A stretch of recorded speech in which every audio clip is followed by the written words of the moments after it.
DK Rathi classes में आपका स्वागत है। मेरा नाम इंजीनियर डीके राठी है और मैं एक शिक्षक और एक लेखक हूँ। ये मेरी लिखी हुई पुस्तक है सामान्य ज्ञान की, जो नवा एडिशन है और स्नेहा पब्लिकेशन के द्वारा प्रकाशित है। इसमें कुल 3300 क्वेश्चन है, जो 2022 तक जितनी भी परीक्षाएं हुई है उनमें जो सवाल आए हैं नवीनतम, वो सारे इसमें शामिल किए गए हैं। आज का हमारा टॉपिक है वैदिक साहित्य, और वैदिक साहित्य जो मैं आपको करा रहा हूँ वो इसी पुस्तक के माध्यम से मैं कराऊंगा।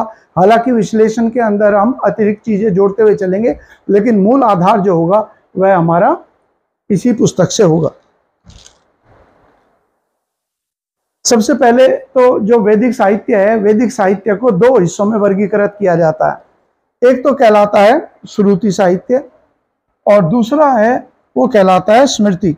देखते हुए चलिए आप, ये श्रुति कहलाता है और ये स्मृति कहलाता है, दो हिस्सों में डिवाइडेड है।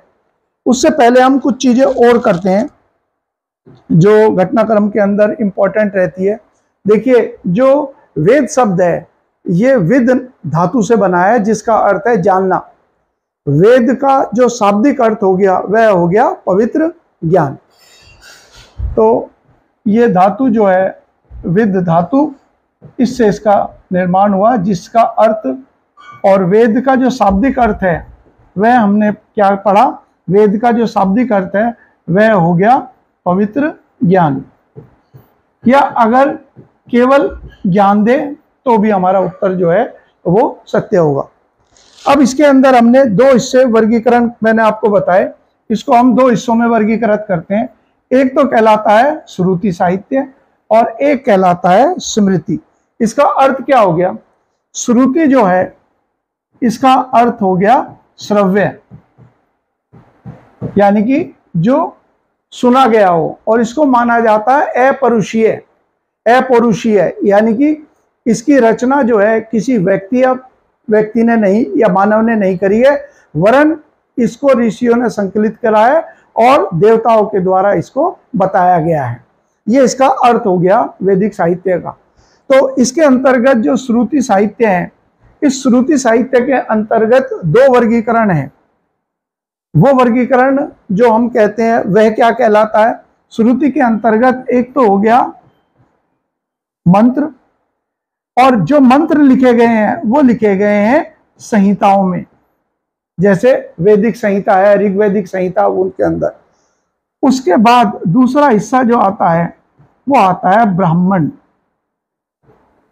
जिसका अर्थ हो गया इनको समझाया गया है। अब हम एक एक करके इन पॉइंट्स के बारे में देखते हैं कि क्या क्या चीजें हमारी इसके अंदर महत्वपूर्ण है। देखिए, वैदिक संहिता जो है, उस वैदिक संहिता के अंतर्गत 4 वेद आते हैं और इन वेदों का वर्गीकरण किस आधार पर किया गया? तो जो हमारे वेद हैं जिसको कहा जाता है वैदिक संहिता,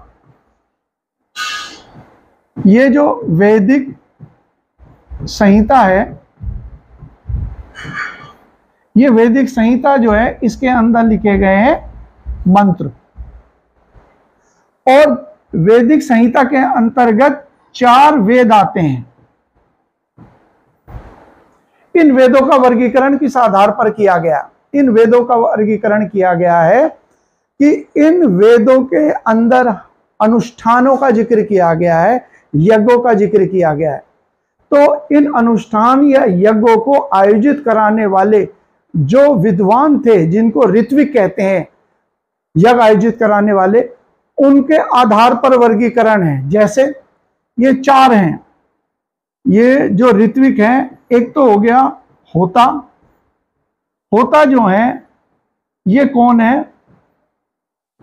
होता वो विद्वान है जो कि यज्ञ के लिए देवताओं को आमंत्रित करते थे, मंत्रों का उच्चारण करते थे, यानी कि ये देवी देवताओं की स्तुति करते थे ताकि यज्ञ प्रारंभ हो सके। दूसरे जो है, दूसरा हो गया इसके अंदर उद्गात। उद्गात होगा, उद्गात लिखा होगा। उद्गात किससे जुड़े हुए हैं? ये है सामवेद। यह कौन थे? उद्गात। उद्गात जो हैं वो सुरीले स्वर के अंदर मंत्रों का उच्चारण करते थे ताकि मधुर स्वर से प्रसन्न होकर देवता जो है यज्ञ में शामिल हो जाएं। तीसरा जो है वह कौन से है, वो कहलाते हैं अर्धवायु। ये किससे जुड़े हुए हैं, ये जुड़े हुए हैं यजुर्वेद।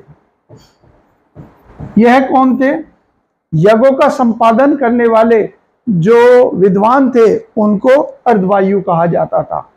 और अंत में जो है वो हो गए ब्रह्मा। ब्रह्मा किसके साथ जुड़े हुए हैं, अथर्ववेद। ब्रह्मा वो ऋत्विक या वो विद्वान थे जो यज्ञों का निरीक्षण करते थे। हालांकि ये ब्रह्मा जो है ये सभी वेदों के ज्ञाता थे, लेकिन इनसे संबंधित जो मंत्र दिए गए हैं वो मंत्र दिए गए अथर्ववेद के अंदर। इस हिसाब से हम इनको चारों को वर्गीकृत करते हैं।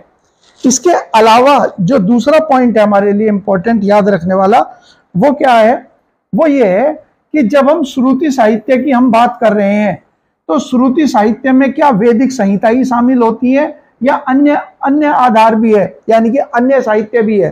तो हम क्या कहते हैं, अब ये मंत्र, ये जो वैदिक संहिता है इसके अंदर किस चीज का उल्लेख है, इसके अंदर मंत्र है। अब इन मंत्रों को समझाने के लिए जो है ये आए कौन, इसके लिए एक अलग साहित्य आया जिसको कहा जाता है ब्राह्मण साहित्य। ब्राह्मण क्या है, ब्राह्मणों का उद्देश्य यह है कि जो वैदिक संहिता में मंत्रों के द्वारा मंत्रों का उल्लेख है उनकी व्याख्या करना, उन्हें समझाना, यह मुख्य उद्देश्य इनका है, यह मंत्रों को समझाना और या उनकी व्याख्या करना। और चूंकि जो ब्राह्मण है, ये ब्राह्मण जो है वैदिक संहिताओं की अलग अलग शाखाएं हैं। वैदिक संहिता की 4 शाखाएं या 4 वेद हो गए, तो इसीलिए प्रत्येक वेद के अंदर व्याख्या करने वाले अलग अलग या पृथक ब्राह्मणों का उल्लेख किया गया है। ऋग्वेद के अंदर जैसे ऐतरेयी ब्राह्मण का जिक्र आएगा, सामवेद के अंतर्गत आएगा गोपत ब्राह्मण का, यजुर्वेद के अंतर्गत आ जाएंगे जैसे शतपथ ब्राह्मण, अथर्ववेद के अंदर जो ब्राह्मणों का जिक्र हो जाएगा उसके अंतर्गत कई प्रकार के ब्राह्मण है, जैसे छंदोग्या का उल्लेख दे रखा है, हालांकि ये उपनिषद के अंतर्गत आते हैं, लेकिन केन ब्राह्मण भी, जिसको केन उपनिषद भी कहते हैं। तो इस प्रकार से प्रत्येक वेदों के मंत्रों को समझाने के लिए कौन सा साहित्य लिखा गया, इसको कहते हैं ब्राह्मण साहित्य। तो एक तो हो गया हमारे वैदिक संहिता, ये पॉइंट हो गया। दूसरा हो गया ब्राह्मण। तीसरा हिस्सा जो है वो कौन सा हो गया, उसे कहते हैं अरण्यक। अरण्यक जो शब्द है इसका अर्थ हो गया वन, यानी कि ऐसा साहित्य जिसकी रचना वनों में की गई है। अब देखिए इन अरण्यक के अंदर जो है ये इन मंत्रों आदि या कर्मकांड आदि का उल्लेख तो है, परंतु इसके अंतर्गत अरण्यक में क्या दिया गया है, अरण्यक में लौकिक विषयों का भी उल्लेख किया गया है। लौकिक विषय का अर्थ क्या हो गया, लौकिक विषय का अर्थ हो गया जैसे आरोग्य प्राप्ति, जादू टोने का निवारण हो गया, वशीकरण हो गया, विवाह से संबंधित विषय हो गए, इन सब चीजों का इसके अंदर जिक्र किया गया। यानी कि कर्म कांड के अलावा लौकिक विषयों का भी चिंतन है। और साथ ही साथ हम ये भी कह सकते हैं जैसे सत असत, यानी कि जो हम परमेश्वर की बात करते हैं वो सत है, उन चीजों का प्रारंभिक उल्लेख हमें अरण्यक में मिलता है। यानी कि हम कह सकते हैं कि अरण्यक के अंदर हमें आध्यात्मिक चिंतन की शुरुआत मिलती है। चौथा जो हिस्सा है या अंतिम जो वैदिक साहित्य का अंतिम हिस्सा जो हो गया उसे क्या कहते हैं, उसे कहते हैं उपनिषद, जिसका अर्थ है समीप बैठकर ग्रहण करना। तो उपनिषद जो है ये हमारे यहाँ पर दर्शन शास्त्र का आधार माना जाता है। उपनिषद जो है इसके अंतर्गत किन चीजों का उल्लेख है, इसमें ब्रह्म, आत्मा, परमात्मा, पारलौकिक विषयों का आदि का उल्लेख किया गया है। और इस प्रकार से हम ये कह सकते हैं कि भारत के अंदर जो दर्शन का आधार है वो किसको माना जाएगा, तो उपनिषद जो है इसको भारत में दर्शन का आधार माना जाता है। अब ये जो चारों विषय हैं या चारों चीजें हैं, इन्हीं को हम मिलाकर क्या कहते हैं, इन्हीं को हम कहते हैं, इन्हीं का उल्लेख करके हम कहते हैं कि ये सारे के सारे क्या हैं, ये चारों के चारों वैदिक संहिता, ब्राह्मण, अरण्यक और उपनिषद, इन चारों को जब हम मिलाते हैं तो इन्हीं को कहा जाता है क्या, इनको कहते हैं श्रुति साहित्य। ठीक हो गया। तो जब भी श्रुति साहित्य की बात आएगी तो हमारा जिक्र क्या होगा, हमारा जिक्र होगा इनके। ठीक है, ये हमारे पॉइंट जो है हमेशा ध्यान रखना है। और इसी प्रकार से जब स्वामी दयानंद सरस्वती ने आर्य समाज की नींव रखी तो आर्य समाज का नारा क्या था, वो था वेदों की ओर चलो। तो क्योंकि ये माना गया कि वेद जो हैं ये त्रुटिहीन है, इनमें किसी भी प्रकार का कोई मिलावट नहीं है, पवित्र है, शुद्ध है, इसीलिए उनका उल्लेख जो है वो कहलाता है श्रुति साहित्य। अब दूसरा पॉइंट हमारा जो आ गया, एक और पॉइंट आ गया, वो आ गया स्मृति। अब स्मृति के अंतर्गत क्या हो गया, हमने कहा कि ये जो वेद है ये कर्मकांड से संबंधित है कि यज्ञों का संपादन कैसे किया जाए, यज्ञों से क्या क्या प्राप्त होगा, और उसी प्रकार से फिर हम ब्राह्मण, अरण्यक और उपनिषद का उल्लेख मिलता है। अब इस श्रुति साहित्य को और बेहतर रूप से समझाने के लिए या उनकी व्याख्या करने के लिए हम स्मृति साहित्य को पढ़ते हैं। और स्मृति के अंतर्गत जो है ये दो हिस्से आते हैं। एक हिस्सा जो है वो क्या कहलाता है, उसे कहते हैं उपवेद। ये 4 उपवेद हैं, जैसे आयुर्वेद, अभी मैं आपको बुक के थ्रू भी कराता हुआ चलूंगा, आयुर्वेद हो गया। इसके अलावा धनुर्वेद, तीसरा कौन सा हो गया, शिल्पवेद, चौथा हो गया गंधर्ववेद। इनका मैं अभी समझाता हुआ चलूंगा क्या है। चिकित्सा से संबंधित ऋग्वेद में दिया गया है उपवेद आयुर्वेद। धनुर्वेद का जो संबंध है ये शिल्प से है, शिल्पकार यानी कि निर्माण से। तो धनुर्वेद जो है ये किससे संबंधित हो गया, ये अथर्ववेद का जुड़ा हुआ है।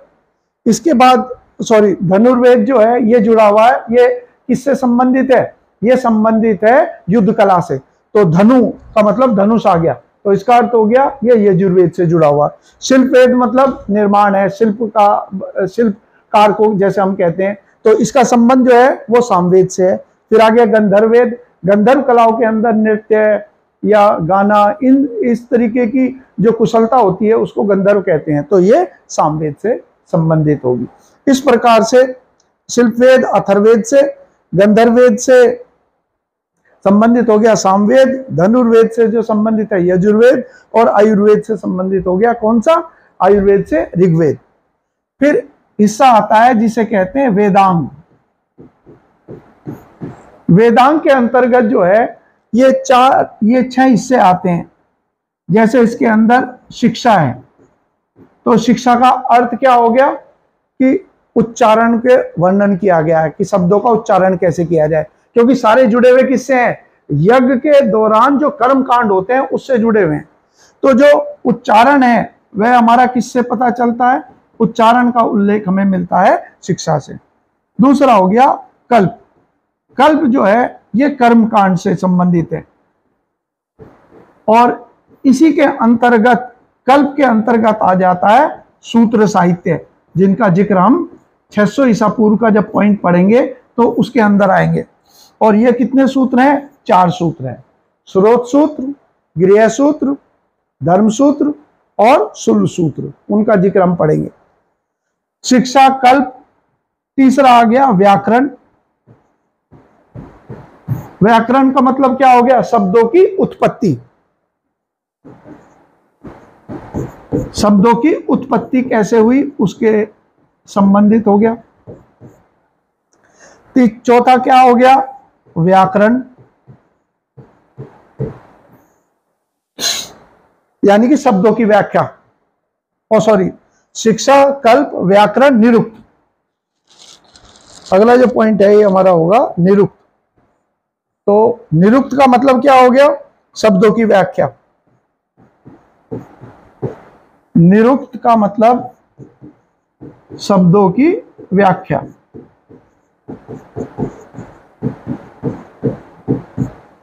शिक्षा, कल्प, व्याकरण, निरुक्त, छंद।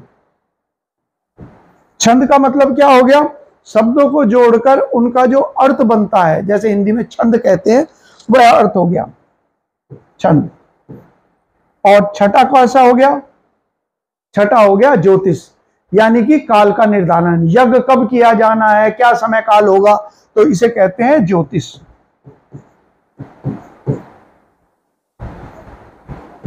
ज्योतिष का अर्थ क्या हो गया?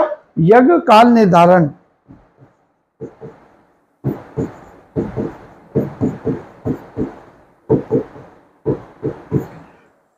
पूरा सारांश जो है वो ये हो गया।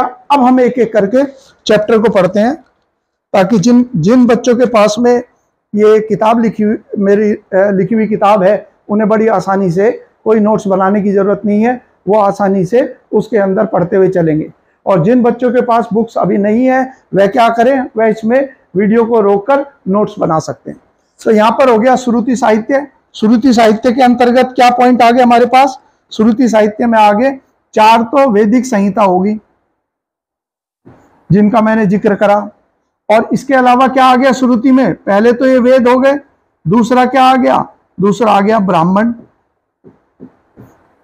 तीसरा कौन सा आ गया? अरण्यक। चौथा क्या है? वेदों का अंत, यानी कि उपनिषद। यह तात्पर्य है, ठीक है। फिर हमने कहा कि प्रत्येक वेद के उपवेद है, संबंधित विद्या से जुड़े हुए। आयुर्वेद किसके साथ जुड़ा हुआ है? हमने पढ़ा चिकित्सा से संबंधित है, तो आयुर्वेद, ऋग्वेद। शिल्पवेद किसके साथ है? अथर्ववेद के साथ। धनुर्वेद किसके साथ है? यजुर्वेद के साथ। गंधर्ववेद किसके साथ है? सामवेद के साथ। और 6 वेदांग है। एग्जाम में क्या क्वेश्चन आ सकता है?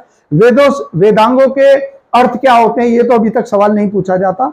जो पीसीएस की तैयारी कर रहे हैं, सिविल की कर रहे हैं, वह लोग जरूर देख सकते हैं कि जो मैंने अर्थ आपको इससे पहले बोर्ड के ऊपर लिखे बताए थे, उन्हें याद कर लें।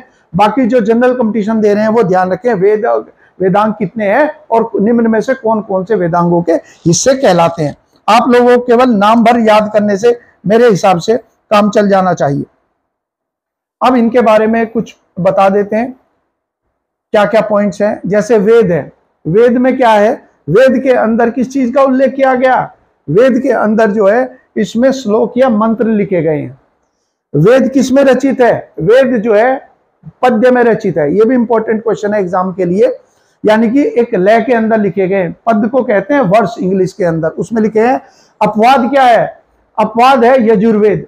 यजुर्वेद असल में जो यजुर्वेद के मंत्र हैं वो गद्य पद्धति और पद्य पद्धति, यानी कि प्रोज और वर्ष दोनों में लिखे हुए हैं, और बाकी सारे के सारे जो हैं वो पद्य में ही रचित हैं। इसके बाद आगे ब्राह्मण। ब्राह्मण क्या है? जैसे मैंने कहा, ब्राह्मणों का प्रमुख उद्देश्य क्या है? ब्राह्मणों का प्रमुख उद्देश्य है कि जो वैदिक संहिताओं के अंदर मंत्र है उनके द्वारा यज्ञों की व्याख्या करना या फिर कर्म कांड को समझाना। तो मंत्रों की व्याख्या और कर्म कांड, ये 2 विषय जो है वो ब्राह्मण साहित्य के हैं। इसके अंतर्गत इसे कर्म मार्ग भी कहते हैं। कर्म का मतलब हो गया, यानी कि जो वंशागुणत हो गया, जीवन पर आधारित हो गया, परंपरा पर आधारित हो गया। और ये किस भाषा में लिखे गए या किस शैली में है? ये गद्य में रचित है। ये एसएससी का क्वेश्चन है। गद्य मतलब मैंने आपको बताया कि प्रोज और वर्स है। तो पद जो है ये तो वर्स कहते हैं, VRSE, और इसको जो गद्य है इसको कहते हैं प्रोज। इस शैली के अंदर लिखा गया। और मैंने आपको, जब मैं आपको क्वेश्चन कराऊंगा तो उसमें विभिन्न अलग अलग ब्राह्मणों का मैं जिक्र करता हुआ चलूंगा।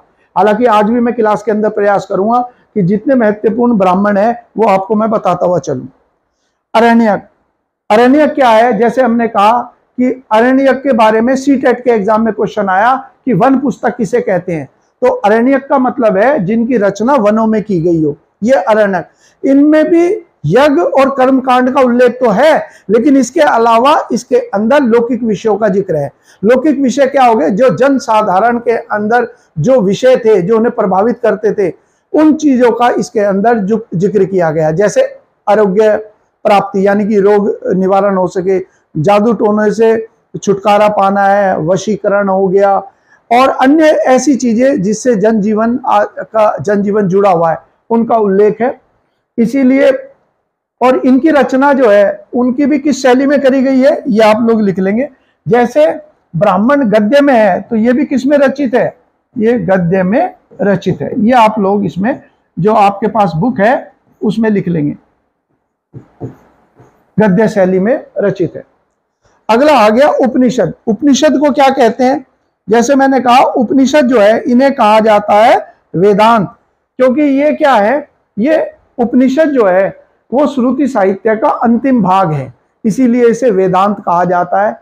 और इसके जो प्रमुख इसका विषय है वह विषय क्या हो गया कि कर्मकांड तो विषय रहते ही हैं, लेकिन इसके अंदर जो लौकिक विषय हैं उनके अंतर्गत जिक्र किया गया है, सामाजिक जिक्र भी है, लेकिन सबसे इंपॉर्टेंट चीज है इसके अंदर आध्यात्मिक चिंतन। आत्मा, परमात्मा, ब्रह्म, जीव कैसे आया, ये सारे विषय जो हैं जिनकी शुरुआत अरण्यक में हो गई। ध्यान रखिएगा कि दर्शन के मूल बिंदुओं की शुरुआत तो यहां पर होगी, लेकिन दर्शन का आधार यानी कि फिलॉसफी पूरी की पूरी जो है वो हमें उपनिषद में ही मिलती है। तो यदि यह सवाल आए कि दर्शन का प्रारंभ जो है हमें किस साहित्य से मिलता है तो उत्तर होगा अरण्यक। लेकिन अगर सवाल आ जाए कि कौन सा साहित्य ऐसा है जो पूर्ण रूप से जिसको हम दर्शन का पूरा आधार मान सकते हैं, तो हमारा उत्तर जो है वो क्या होगा, हमारा उत्तर होगा कि उपनिषद। इन्हीं के अंतर्गत जो है ये इसी के अंतर्गत इन सारी चीजों का जिक्र होता है बड़े पैमाने पर, और पूरे विषय का उल्लेख किया गया है इसमें। जैसे कि मैंने कहा कि कैसे सृष्टि का निर्माण हुआ, या फिर ब्रह्म क्या है, और कैसे जीव जो है परमात्मा से जुड़ा हुआ है, इसको है। उपनिषद की संख्या जो है वो 108 बताई गई है। हालांकि 10 उपनिषद हैं जिनकी व्याख्या जो है आदि गुरु शंकराचार्य के द्वारा भी करी गई। और उपनिषदों का दूसरा महत्व क्या है, उपनिषद ही वो साहित्य है जो भारत को दुनिया भर के अंदर पहचान बनाता है। तो जो श्रीमद् भगवद गीता है और जो दर्शन है भारत का, जिस पर आधारित है जो हमारे आदि गुरु हुए शंकराचार्य, उनकी जो दर्शन है उसको कहते हैं अद्वैतवाद। अद्वैतवाद का आधार जो है उपनिषद ही है। तो देश विदेश में भारत की लोकप्रियता, भारत के दर्शन शास्त्र की लोकप्रियता का आधार हम उपनिषद को कह सकते हैं। और उपनिषद क्या है, उपनिषद को कहते हैं ज्ञान मार्ग, क्योंकि उपनिषद का मानना है कि कोई भी रूढ़ी या कोई भी परंपरा जब तक सही है जब वो हमारी ज्ञान की कसौटी पे या तर्क की कसौटी पे खरी उतरे। यदि ऐसा नहीं होता तो हम उसको त्याज्य मानेंगे, त्याग सकते हैं। इसीलिए इसको क्या कहा जाता है, इसे कहा जाता है ज्ञान मार्ग। ब्राह्मण साहित्य को क्योंकि कर्मकांड से संबंधित है तो उसको कर्म मार्ग कहा जाता है और इसको ज्ञान मार्ग कहते हैं। भारत के आधुनिक भारत के अंदर ऐसे विद्वान जिनके नाम पर हम राष्ट्रीय युवा दिवस मनाते हैं जनवरी को, स्वामी विवेकानंद, उन्हें भी क्या कहते हैं, वेदांती। क्योंकि वो भी क्या हो गया, वेदांती का मतलब हो गया ज्ञान की कसौटी पर चीजों को कसना। ये हमारा इनका आधार था। अब मैं आपको वेदों, जो 4 वेद हैं उनके बारे में बता देता हूं और क्या क्या चीजें उसमें इंपॉर्टेंट है एग्जाम के हिसाब से आपके, उन चीजों का हम जिक्र करते हुए चलेंगे। जैसे सबसे पहले जो है वो हो गया ऋग्वेद। ऋग्वेद के अंदर ऋग्वेद का प्रमुख उद्देश्य क्या था, ऋग्वेद का उद्देश्य जो था, इसके अंदर जो होत्र या होता दोनों लिख सकते हैं, इसमें होत्र भी लिख सकते हैं या फिर होता, ये ऋत्विक थे। ऋत्विक का मतलब क्या होता है, ये वर्ड आता है ऋत्विक। ऋत्विक का मतलब होता है यज्ञ कराने वाला, यज्ञ आयोजित करने वाला। तो होता नाम का जो ऋत्विक था वह मंत्रों के द्वारा देवताओं को यज्ञ में आमंत्रित करता है ताकि वो यज्ञ में आए, ये इसका उद्देश्य था। इसके अंदर कुल कितनी ऋचाएं हैं, ऋचाओं का मतलब क्या हो गया, कई सारे मंत्रों का जो समूह है उसको ऋचाएं बोलते हैं। तो कुल मिलाकर जो है 1028 ऋचाएं एग्जाम के लिए इंपॉर्टेंट है, जिन्हें सूक्त कहा जाता है। इसके अलावा विभिन्न देवी देवताओं का इसके अंदर आह्वान किया गया है, लेकिन जिन देवताओं का सबसे ज्यादा उल्लेख किया गया है उसमें प्रथम स्थान तो इंद्र का है और दूसरा स्थान जो है अग्नि का है। तो सबसे ज्यादा जो समर्पित श्लोक है वो इंद्र को है और दूसरे स्थान पर 250 श्लोक तो इंद्र को और संभवतः 200 श्लोक जो है वो अग्नि को अर्पित किए गए हैं। इसमें एक पॉइंट और लिखा हुआ है, तभी आप कंफ्यूज हो जाएं। हालांकि सर्वाधिक संख्या में मंत्र अग्नि को समर्पित है, यानी कि अगर देवता का नाम ना देखा, हालांकि अग्नि को भी देवता का स्वरूप माना गया लेकिन देवता नहीं कहा गया, तो इसलिए देवता की बात आएगी तो इंद्र आएगी और इंद्र का नाम आएगा। और यदि कहें किसको समर्पित है, किसी एक को, तो उसमें अग्नि का उत्तर होगा। इसके बाद है ऋग्वेद जो है, इसके ये विभाजित है 10 पाठों में जिनको मंडल कहा जाता है। इसमें से जो 2 से लेकर और 8 तक के मंडल है उनको ऋषियों ने या ऋषियों के किसी एक वंश के द्वारा लिखा गया, इसीलिए उन्हें कहते हैं परिवार मंडल। यूपी पीसीएस का क्वेश्चन है, कौन कौन से मंडल है। इसके बाद इसके अंतर्गत जो प्रमुख ब्राह्मण है उसमें नाम आता है ऐत्रेयी। कई बार क्वेश्चन आ जाता है कि कौन सा संबंधित जो है किससे जुड़ा हुआ है, ये पॉइंट आ जाता है। इसके बाद हो गया जो तीसरा मंडल है इसका पुस्तक का, उसके अंदर दे रखा है गायत्री मंत्र। तो गायत्री मंत्र तो हम सभी सनातनियों को याद भी है और इसका उच्चारण आदि भी करते हैं हम। तो इसमें ओम भूर्भुवः स्वः, तो जो सवित्री है या सवित्र है ये हो गया सूर्य देवता की जो उषा काल की किरणें हैं उन्हीं को ये समर्पित है। तो गायत्री मंत्र जो है ये एक प्रकार से सूर्य है, क्योंकि वो जीवन का आधार है तो उसकी किरणों को समर्पित है। और इसके रचनाकार कौन है, ये क्वेश्चन एसएससी के एग्जाम में आया, तो उसमें उत्तर होगा गायत्री मंत्र के रचनाकार हैं विश्वामित्र। इनको जरूर आपको ध्यान रखना है और ये लिख लेना है एसएससी के अंदर। इसके अलावा जैसे हमने पढ़ा था कुल कितनी प्रार्थनाएं, 1028। ओम शब्द का उच्चारण भी कितनी बार किया गया, यूपी पीसीएस का क्वेश्चन है, 1028 बार ओम शब्द का उच्चारण किया गया। अगला जो बिंदु है हमारा वो हो गया कि ऋग्वेद का संकलन किसने किया और ये किस लिपि के अंदर लिखा गया है। ये क्वेश्चन यूपी पीसीएस का है। तो ऋषि द्रव्यान का नाम आता है और जिस लिपि में लिखा गया है वो लिपि जो है वो कहलाती है ब्राह्मी लिपि। आगे आप लिख लेंगे यूपी पीसीएस।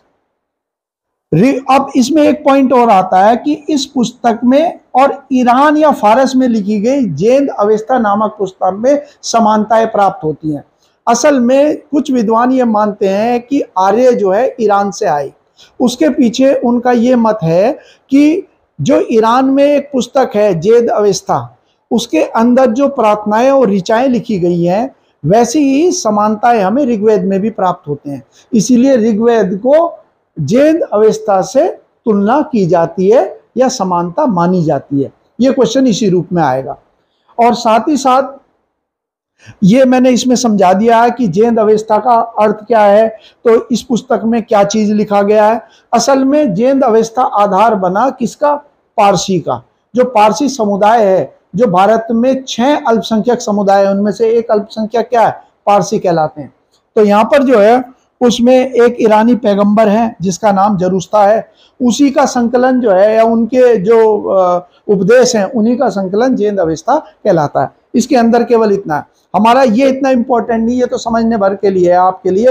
हालांकि एनडीए के एग्जाम में जरूर क्वेश्चन आ गया कि जो पारसी है उनका नववर्ष कब मनाया जाता है, और जब आप मध्यकाल पढ़ोगे तब भी आप पढ़ोगे एक शब्द का नाम जिसका नाम है नवरोज। ये शब्द आएगा नवरोज जिसे कहते हैं। तो नवरोज का अर्थ क्या होता है, तो नवरोज जो होता है ये पारसियों का नववर्ष कहलाता है। जैसे हम हिंदुओं का भी नववर्ष होता है, तो नवरोज जो नववर्ष है ये मार्च और अप्रैल के महीने में मनाया जाता है। किसके द्वारा, पारसी समुदाय के द्वारा। वही पारसी जो इस्लाम का हमला जब ईरान पर हुआ तो अपने धर्म को बचाने के लिए उन्होंने भारत की ओर पलायन किया और भारत के गुजरात और महाराष्ट्र के मुंबई के तट पर आज भी वो बड़ी संख्या में व्यापारी वर्ग के रूप में पहचाने जाते हैं। तो यहां पर पॉइंट जो है केवल इनका इतने भर है जो समझाया गया है, उसे आप देख लेना। इसके बाद हो गया कि 10वां मंडल याद करना है आपको। 10वां मंडल, 10वें मंडल के अंदर एक श्लोक है पुरुष सूक्त श्लोक, ये नाम दे रखा है।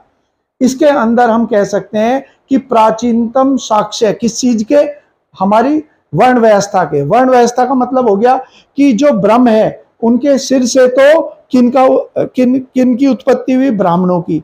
हाथों से जो है किन की उत्पत्ति हुई, वो क्षत्रियों की। उदर या पेट या फिर जंघा से उत्पत्ति किसकी हुई, वैश्यों की। और पिंडलियों से या एडियों से उत्पत्ति शूद्र की।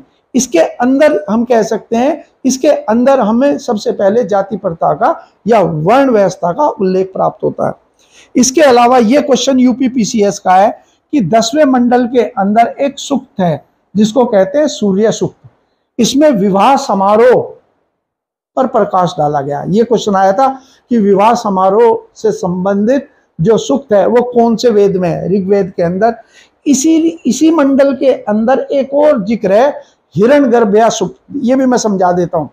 सृष्टि में पहले से ही मानव जो है इस बात पर मंथन करता रहा कि सृष्टि का निर्माण किसने किया, कौन है जिसे बताया। तो ऐसे पारलौकिक विषय पर ऋग्वेदिक ऋषियों के द्वारा चिंतन किया गया और उन्होंने कहा कि ये जो सृष्टि है इसके निर्माण या इसका जो स्वरूप हमें दिखाई देता है, जैसे पहाड़ हो गए, भूमि हो गई, ये हमें दिखाई देता है किस कौन रचनाकार है। उसमें कहा या तो उसको कहा गया पुरुष या कहा गया हिरण्यगर्भ, जिसको आज हम परमेश्वर कहते हैं। तो हिरण्यगर्भ वो है जिसने इन सारी चीजों को उत्पन्न किया और वो जो रूप हमें दिखाई देता है वो हिरण्यगर्भ का ही रूप हमें दिखाई देता है भौतिक जगत के अंदर। तो इसके चिंतन, ये भी क्वेश्चन यूपीपीसीएस का है। तो सूर्य सूक्त और हिरण्यगर्भ सूक्त ये कौन से मंडल में है, 10वें मंडल। तो 10वें मंडल की 3 चीजें हर एग्जाम के लिए इंपॉर्टेंट है। एक तो पुरुष सूक्त श्लोक, एक सूर्य सूक्त हो गया और एक हो गया हिरण्यगर्भ।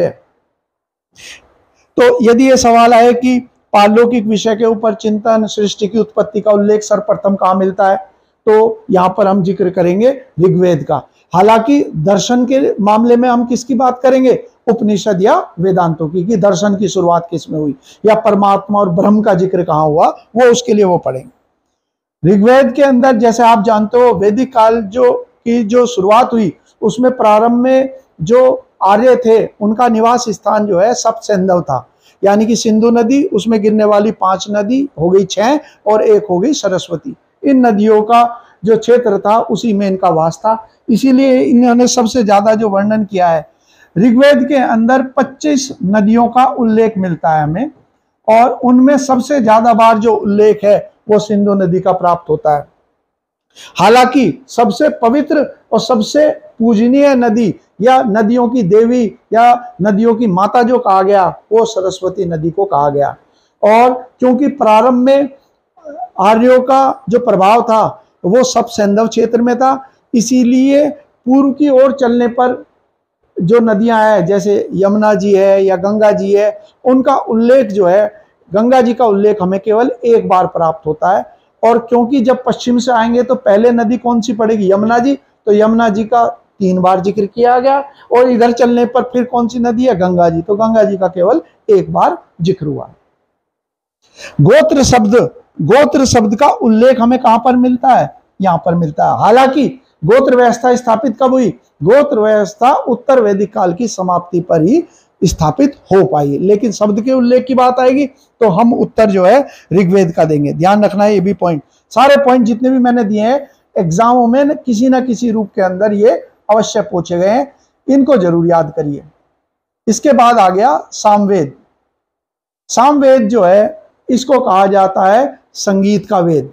तो भारत में जो संगीत की उद्भव है या संगीत की जो उत्पत्ति है उसका आधार माना जाता है सामवेद। जैसे मैंने कहा कि सामवेद जो है इसके ऋत्विक का या यज्ञ कराने वाले का नाम क्या था, विद्वान का, उसका नाम जो था उद्गात्र।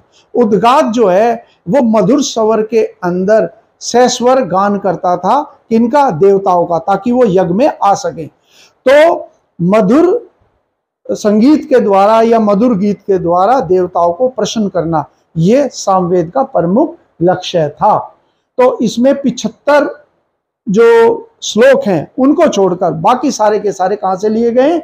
बाकी सारे ऋग्वेद से ही ग्रहण किए गए हैं। तो इनके अंतर्गत जो है, इसके अंतर्गत जो इंपॉर्टेंट पॉइंट है, एक तो यही है कि भारतीय संगीत का जनक कौन से वेद को कहा जाता है, कौन सा ऋत्विक था यज्ञ कराने वाला, सामवेद का उद्गात्र हो गया। इसके अंतर्गत कई उपनिषद आते हैं इंपॉर्टेंट, उसमें सबसे इंपॉर्टेंट जो है छंदोग्या है। आप लोगों को जब मैं कराऊंगा आश्रम व्यवस्था, तो आश्रम में क्या है कि जो ऋग्वैदिक काल के दौरान या ऋग्वैदिक काल के पश्चात भी हम देखते हैं, खास तौर से उत्तर वैदिक काल में, कि मानव के जीवन को 4 हिस्सों में डिवाइड किया गया। उनको आश्रम व्यवस्था कहते हैं। ब्रह्मचर्य, गृहस्थाश्रम, वानप्रस्थान यानी कि वैराग्य, और अंत में संन्यास। उसका उल्लेख हमें कहाँ मिलता है? हालांकि 3 ही आश्रम का उल्लेख है, लेकिन छंदोग्या में। ये क्वेश्चन यूपीपीसीएस में है कि आश्रम व्यवस्था का सर्वप्रथम उल्लेख, उस रूप में हमें ध्यान रखना है। फिर आ जाता है अगला जो वेद है, उसे कहा जाता है यजुर्वेद। यजुर्वेद जो है, इसका मुख्य उद्देश्य क्या है? इसका मुख्य उद्देश्य जो है यज्ञ कर्मकांड का संपादन है। तो इसका लक्ष्य ही यज्ञों के कर्मकांड से संबंधित है। इसीलिए एसएससी के एग्जाम में सवाल आया कि कौन सा वेद यज्ञों से पूर्णता या यज्ञों से संबंधित है। यज्ञ तो हर जगह है, चारों में यज्ञ की बात है, लेकिन सामवेद में क्या है? केवल गाकर देवताओं का आह्वान किया जा रहा है। इसके अलावा ऋग्वेद में क्या है? मंत्रों का उच्चारण हो रहा है। लेकिन यज्ञों का जो मुख्य विषय है यज्ञ, वो मुख्य विषय जो है केवल इसके अंदर है। किसके अंदर? यजुर्वेद के अंतर्गत। तो यजुर्वेद का उद्देश्य ही यज्ञों, और ये जो अर्धायु है, अर्धवायु है, इसका काम क्या हो गया? इसका काम हो गया यज्ञ का संपादन करना, यज्ञ को आयोजित करना। तो इस क्रम में ये इंपॉर्टेंट हो गया। अब इसके अंतर्गत भी कई सारे पॉइंट है जिनका जिक्र मैं करते हुए चलूंगा कि ये एकमात्र ऐसा वेद है जो गद्य और पद्य में वर्गीकृत है। मैं दूसरे पेज पे दिखा देता हूं आपको। देखिए, गद्य और पद्य में एक तो ये ध्यान रखना कि कौन सा ऐसा एकमात्र वेद है जो 2 में है। बाकी सारे के सारे किसके अंदर हैं? पद्य में, लेकिन ये दोनों में है। और ये पहला पॉइंट तो ये हो गया। दूसरा हो गया कृष्ण और शुक्ल, 2 में कौन सा डिवाइडेड है? ये भी कहलाता है। तो कृष्ण को कहते हैं तैत्रीय, और जो शुक्ल है इसे कहते हैं वाजसनेयी। ठीक है, ध्यान रखना है आप लोग। अब वापस आते हैं, क्या क्या पॉइंट है इसके अंदर। इसमें कृष्ण और शुक्ल वाली बात आ गई, ये ध्यान रखना। गद्य और पद्य हर परीक्षा के लिए इंपॉर्टेंट है। फिर आ गया बलि और यज्ञ का उल्लेख हमें कहां पर प्राप्त होता है? यहां है। शुक्ल यजुर्वेद वाजसनेयी भी कहा जाता है, मैंने अभी लिख के बताया, वहां पर देख लीजिएगा। क्योंकि वाजसनेयी के पुत्र याज्ञवल्क्य जो है इसके दृष्टा है, यानी कि वो इसके लेखक हैं। ब्राह्मण साहित्य में सर्वाधिक विस्तृत जो ब्राह्मण है वो कहलाता है शतपथ। इसे ये भी लिखा होता है शतपथ, कोई सा भी लिखा हो। और ये ध्यान रखना है आपको, इंपॉर्टेंट लगा लीजिएगा इसके साथ, कि ऋग्वेद के पश्चात वैदिक साहित्य में सबसे बड़ा जो ग्रंथ है वो शतपथ साहित्य है। सवाल जब आए कि कौन सा ब्राह्मण सबसे विस्तृत है, या सवाल आ जाए ऋग्वेद के बाद सबसे बड़ा साहित्य कौन सा है, तो हमारा उत्तर होगा शतपथ ब्राह्मण। किससे संबंधित है? यजुर्वेद से संबंधित है। इसके अलावा और भी कई सारे पॉइंट है, जब मैं आपको क्वेश्चन कराऊंगा इससे जुड़े हुए तो उसमें मैं वो चीज समझाता हुआ चलूंगा कि जैसे आत्मा का जिक्र कहां पर मिलता है, तो इसके अंदर यम और नचिकेता का एक संदर्भ है जिसके अंदर बताया गया कि आत्मा क्या है। तो वो भी कौन से में है? इसके अंतर्गत एक उपनिषद आता है जिसको कहते हैं कठ उपनिषद, उसमें उल्लेख आएगा।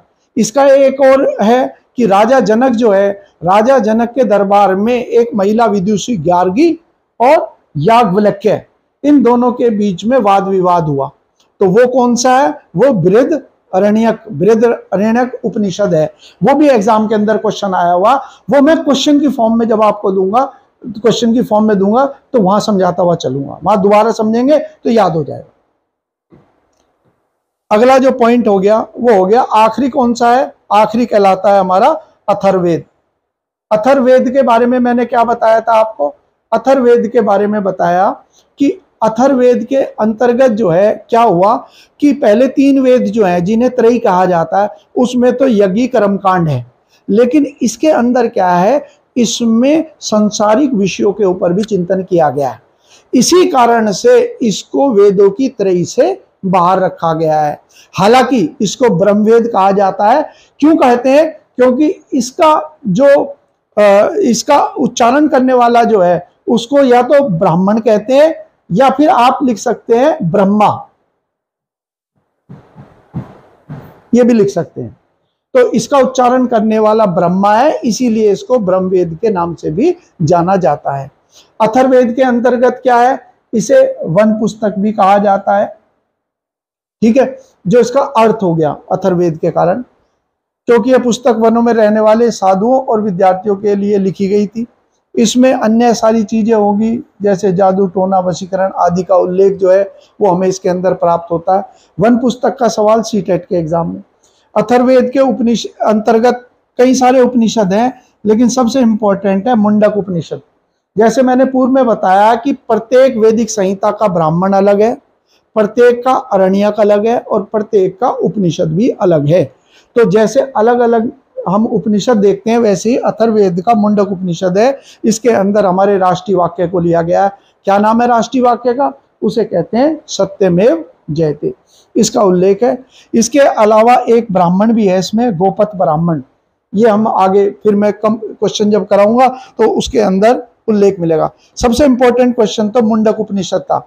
ये ध्यान रखना मंडूक्य उपनिषद भी इसके अंतर्गत आता है, लेकिन वो तो जब विकल्प देंगे कि राष्ट्रीय वाक्य सत्यमेव जयते किससे लिया गया, तो दोनों विकल्प देंगे आपको, वो देंगे मुंडक उपनिषद और मंडूक्य उपनिषद, लेकिन उत्तर हमारा होगा मुंडक उपनिषद। इसके अलावा अतिथि देव भव, जो हमारे जो पर्यटन मंत्रालय है उसका सूत्र वाक्य क्या है, यही है। इसके अलावा वॉर बिगन्स इन माइंड, यानी कि युद्ध जो है वो हमारे विचारों से प्रारंभ होता है, ये महत्वपूर्ण। और आखिरी में पॉइंट है कि सभा और समिति, हमने पढ़ा था ऋग्वेद काल के दौरान सभा और समिति जो है वो जनजातीय संस्थाएं थी जिनसे परामर्श लेकर राजन जो है वो दिन प्रतिदिन का कार्य करता था और राजा का चुनाव और राजा पर अंकुश लगाने का काम भी ये करता था। तो इसे प्रजापति की 2 पुत्रियां कहा गया, यानी कि इनके महत्व को दर्शाने के लिए। प्रमुख देवता के रूप में हम देखते हैं उत्तर वैदिक काल में कौन हो गया, प्रजापति, और उत्तर वैदिक काल में ही सभा और समिति का पतन भी शुरू हो गया। तो उस दौरान ये कहा गया। ये क्वेश्चन फिर यूपी पीसीएस का है। और वेदों की त्रयी, जिसमें कर्म कांड ही है, वो 3 वेद हैं, जिसमें अन्य चीजों का जिक्र भी है कर्म कांड के अलावा, इसीलिए इसको वेदों की त्रयी से बाहर रखा गया। इस तरीके से आज वैदिक साहित्य जो है मैंने पूरी तरह आप लोगों को समझा दिया है। और अब मैं अगला आखिरी जो पार्ट होगा हमारा वैदिक साहित्य वैदिक काल का, वो होगा इसके क्वेश्चन आंसर। और आप लोग मैं चाहूँगा कि आप लोग जो अगर ये वीडियो पसंद आते हैं तो ज़्यादा से ज़्यादा इसे आप शेयर अवश्य करें और चैनल को सब्सक्राइब भी करते चलें। आप लोगों का वीडियो देखने के लिए बहुत बहुत धन्यवाद और आभार।